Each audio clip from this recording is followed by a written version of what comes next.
How do you reduce the risk of your child getting a cough? So with a lot of availability of food products around, right from biscuits, you need to mention to your child or explain to your child the benefits of eating home cooked food. You can make your child a part of the cooking experience so that he or she knows what goes into it. Make your child's platter more colorful so that he will not hook on to a product which is coming from outside. You will have to start making new type of recipes. You can add a lot of turmeric, cumin, honey into your homemade recipes. You can also give the benefit of tulsi to your child. So you can give tulsi either in the form of a kada.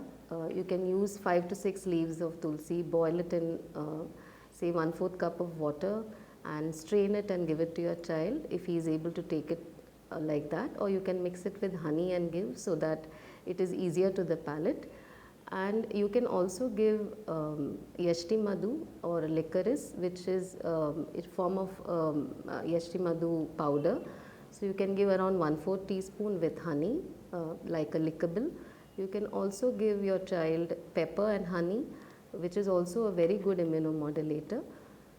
So these are the things that you can do it at home. If you feel difficult to make these at home and serve it to your child, you get pre-prepared products in the market.